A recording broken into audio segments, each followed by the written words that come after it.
თუ შენი ხე-წყლები არ იძლევა ნაყოფს, თითქმის არ იზრდება და ერთადერთი რაც შეუძლია ჭრილს გიქმნის დღეს ეს ყველაფერი დასრულდება.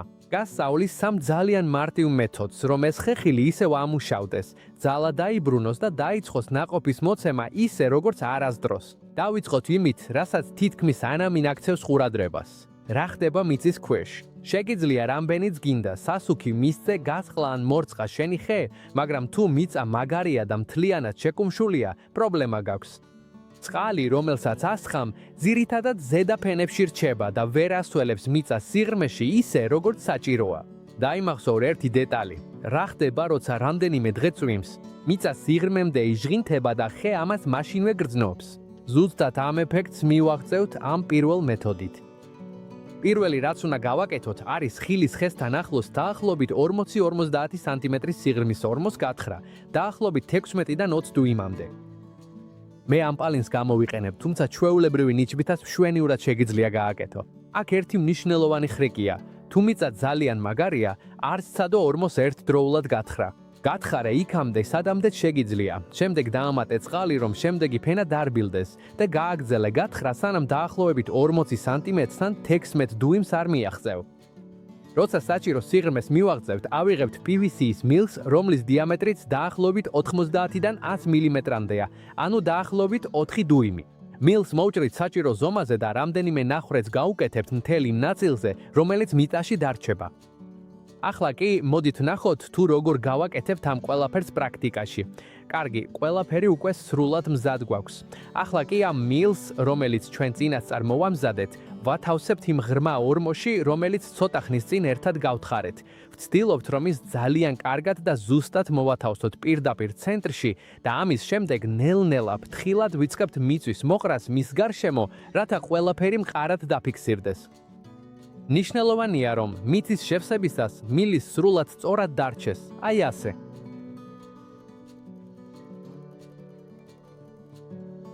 ახლა ნახე, რაც მივაღწიათ. მხოლოდ 10 წუთში გამოვასწორეთ ერთ-ერთი ყველაზე გავრცელებული პრობლემა მყარ და შეკუმშულ ნიადაგებში, სიღრმეში წყლის სწორად შეღწევის სირთულე. და ეს განსაკუთრებით შესამჩნევი იქნება, თუ ჩვეულებრივ შლანგით რწყავ, რადგან ახლა გვაქვს პირდაპირი წდომის წერტილი, რაც ადრე არ არსებობდა. მაგრამ ჯერ არ ვიწყებთ მორცხვას. სანამ ამას გავაკეთებდეთ, მინდა ამ მომენტით ვისარგებლო და კიდევ ერთი არანაკლებ მნიშვნელოვანი რამ გავაკეთო, რადგან თუ წლები ამ ადგილს ვაბიჯებთ, ვრწყავთ და მუშაობთ, ხეს გარშემო არსებული ნიადაგის ყურადღებას საჭიროებს. აქ შემოდის ჩვენი მეორე მეთოდი. კარგი, ახლა ამ ხელსაწყოთი, რომელიც ხელში მიჭირავს და ბაღის ჩანგლის სახელითაა ცნობილი, ნიადაგის ზედა ფენას დავამუშავებთ, რათა მას სწორად აერაციის უნარი დაუბრუნოთ. და ეს მნიშვნელოვანია, რადგან დროთა განმავლობაში მუდმივი მორცვა, წვიმები და თვითონ ხის გარშემო მუშაობაც კი იწვევს იმას, რომ ნიადაგის ეს ზედა ფენა იხურება და მკვრივდება. და რა გვაქვს ზუსტად ამ ზონაში?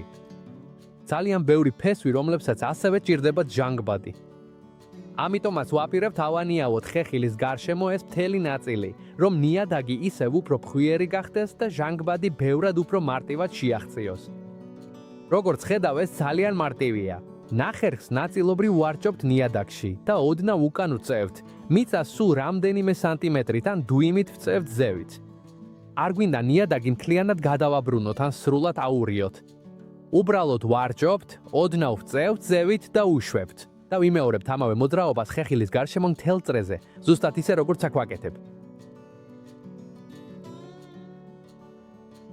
კარგი, უკვე გვაქვს ღრმა მორცვა და ეს მთელი ზონა იდეალურად განიავებულია.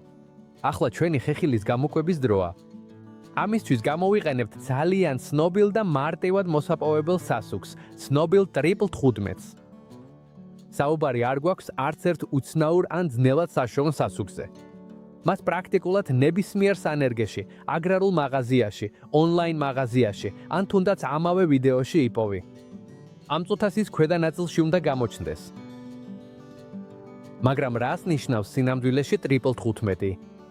როცა ვხედავთ 15, ეს სამი რიცხვი მიუთითებს იმ სამ მთავარ საკვებ ელემენტზე, რომელსაც ვამატებთ: აზოტი, ფოსფორი და კალიუმი. აზოტი ძირითადად ხელშეუწყობს ჩვენი ხეხილის ზრდას. დაეხმარება ახალი ყლორტების, ფოთლებისა და მთლიანად მწვანე ნაწილის განვითარებას. ფოსფორი განსაკუთრებით იმუშავებს ფესვების განვითარებაზე და ასევე მონაწილეობს ყვავილობისა და ნაყოფის ფორმირების პროცესებში. ხოლო კალიუმს ძალიან მნიშვნელოვანი როლი ექნება ჩვენს ხეხილში, განსაკუთრებით ნაყოფის განვითარებაში, ხარისხსა და დამწიფებაში. ამიტომ იყენებს 3მაგ-15-ს, რადგან ამ გზით სამ ძირითად საკვებ ნივთიერებას ბალანსირებულად ვაწვდით. გარდა ამისა, ამ 3მაგ-15-ში არის 25% გოგირდი, რომელიც ხელს შეუწყობს აზოტის უკეთ ათვისებას და ჩვენს ხეხილს ბევრად უფრო დაბალანსებულად განავითარებს. ახლა კიდევ ერთი მნიშვნელოვანი კითხვა ჩნდება: რა რაოდენობა უნდა მივცეთ ჩვენს ხეს?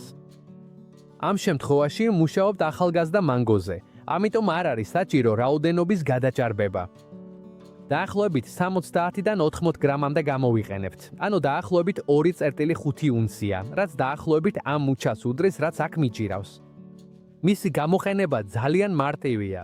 ნელ-ნელა მოვფენთ გარშემო მთელ ჩვენს მანგოს, რადგან მიცა ახლახან გვაქვს დამუშავებული და ეს შეგვიძლია გამოვიყენოთ. ახლა თუ გვაქვს ბევრად უფრო დიდი ხეხილი, ცხადია რაოდენობაც იზრდება. ამ კონკრეტულ პროდუქტზე მწარმოებელი რეკომენდაციას აძლევს დაახლოებით 150 გრამს, ანუ 5 უნციას თითო ხეზე. ვიზუალური წარმოდგენისთვის ეს დაახლოებით 2 ასეთი მუჩა იქნება. ამიტომ რაოდენობას ვარგებთ ჩვენი ხეხილის ზომას, სწორად ვანაწილებთ ხის გარშემო და ყოველთვის ვიყენებთ მწარმოებლის მითითებებს როგორც საყრდენს. და როცა სრულად გადავანაწილებთ, უკვე მზად გვაქვს ჩვენი ხეხილის საკვები ნაწილი. ახლა კი გაგიზიარებ ჩემს ერთ-ერთ საუკეთესო საიდუმლოს, თუ როგორ მივცეთ ხეხილს კარგი ბიძგი და დავეხმაროთ მას ბევრად უფრო ძლიერად გამოიღოს ნაყოფი. დაგჭირდება დაახლოებით 10 ლიტრი წყალი, ანუ 2,5 გალონი და ერთი კარგი მუჭა ჭიის ჰუმუსი, რომელსაც ასევე თითქმის ნებისმიერ სანერგეში ან აგრარულ მაღაზიაში იპოვი. ჰუმუსს ვამატებთ წყალში და კარგად ვურევთ, სანამ მაქსიმალურად ერთგვაროვან ნაზავს არ მივიღებთ. ახლა კი ყველაზე საინტერესო ნაწილი მოდის. გახსოვს ის მილი, რომელიც დასაწყისში დავამონტაჟეთ. ახლა მას გამოვიყენებთ, რომ ჩვენს ხეხილს პირველი ღრმა მორწყვა მივცეთ, ოღონდ ამჯერად ჭიის ჰუმუსით გამდიდრებული წყლით. ნელ-ნელა ვასხამთ თელ ამ ნაზავს პირდაპირ მილში. ამ გზით ჩვენ არამხოლოდ ღრმად ვასველებთ ნიადაგს, არამედ ორგანულ ნივთიერებებს, საკვებ ნივთიერებებს და ჰუმუსის მთელ სიმდიდრეს მივაწვდით იმ ნიადაგის ფენას, სადაც ჩვეულებრივ მისვლა ძალიან რთულია და სწორედ ამას ვცდილობთ, ჩვენს ხეხილს ქვემოდან ნამდვილი ბიძგი მივცეთ. და როგორც კი ეს პირველი ღრმა მორწყვა დასრულდება, ახლა უკვე ხეხილის გარშემო მთელ ტერიტორიას მოვრწკავთ. გახსოვდეს, რომ აქ ზემოთ ახლა დავყავით 3მაგ-15 და გვაქვს ეს მიწა ახლა დამუშავებული. ამიტომ მთელ ზედაპირს კარგად მოურწყავთ, ნელ-ნელა და თანაბრად. ამ მორწყვით ვაღწევთ იმას, რომ სასუქი ნიადაგში ინტეგრირდეს და წყალი ამ საკვებ ნივთიერებებს ფესვებისკენ წაიღებს. და შეხედე, როგორ დავტოვეთ ზედაფენაში საკვები და ღრმად მორწყული ჰუმუსით გამდიდრებული წყალი. ახლა უკვე მთელი ტერიტორია სრულად დატენიანებულია და მზადაა, რომ ჩვენს ხეხილს მაქსიმალურად გამოიყენოს ყველაფერი, რაც ახლახან მივაწოდეთ.